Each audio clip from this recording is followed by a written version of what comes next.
Hello and welcome. We're coming together today on a day that carries so much weight. December 2nd, it's the International Day for the Abolition of Slavery. And on this day, we're not just here to remember, we're here to face a hard truth. And, more importantly, to rise into a new chapter of healing for our world, one that's built on real hope and a shared purpose. Let's dive in. Look at this number, 50 million. Just let that sink in for a second. It's almost too big to even wrap your head around, but we have to. This is the number of people estimated to be living in modern slavery right now. 50 million human beings trapped in forced labor, forced marriage, human trafficking. It's a crisis on a scale that is just staggering, and it absolutely demands a response that is just as powerful, just as unified.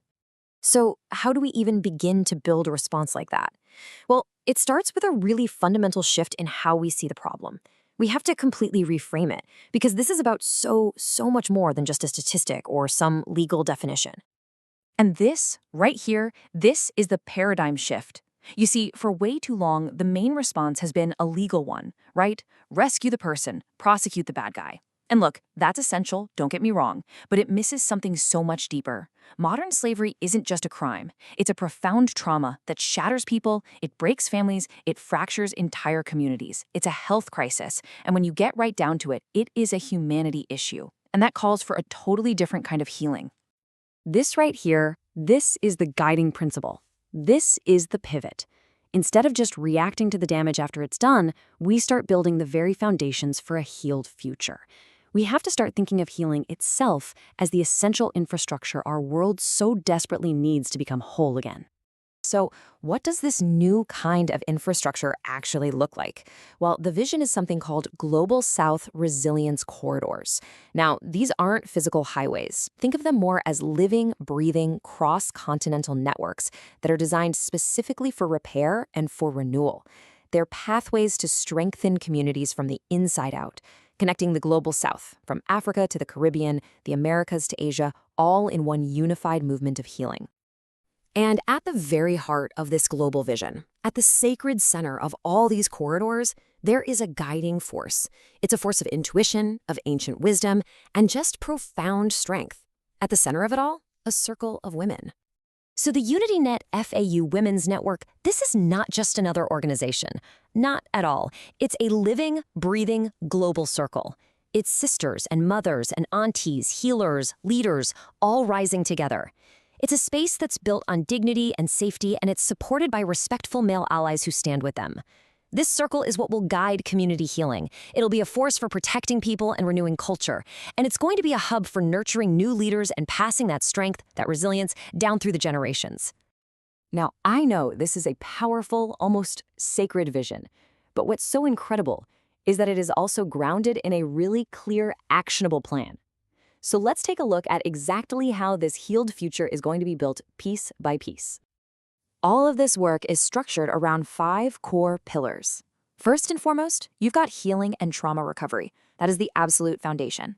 Second is life learning and cultural education, which is all about restoring what was taken or broken. Third, regenerative development, and that means building economies that actually heal the planet while they grow. Fourth, ethical AI and digital sovereignty, making sure that communities own and control their own data, their own stories. And finally, number 5, youth empowerment and peace routes to guide and equip the next generation. And here's how those pillars actually come to life. These are the real, on-the-ground places, sanctuaries, really, where the healing happens. We're talking about healthy therapy labs that blend modern science with traditional wisdom, community unity hubs where people can gather and learn, life learning gardens that become these living classrooms, connecting people to food, to the earth, and to each other. These are actual physical spaces designed for belonging and restoration. And get this is not just some dream for the future. It is already happening. It's taking root right now.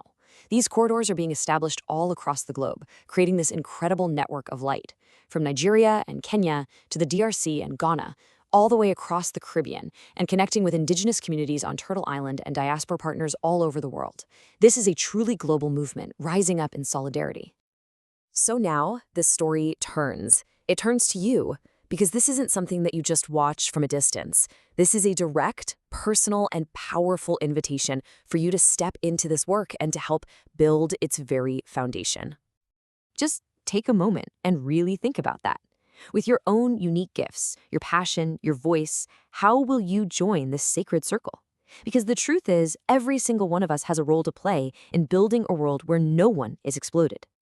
So here it is. You are being invited not just to support this movement, but to become a co-founder, a steward, to actually help shape its direction from the very beginning. The link you see on your screen, that's your first step. Sign up. Join this incredible network of women and allies who are leading the way. Let's end on this powerful truth. We are all connected. The health of our planet, the health of our communities, and our own personal healing. It's all one and the same. The only path forward is together. It's one health, one humanity, and one circle of women rising. Thank you so much for exploring this with me today.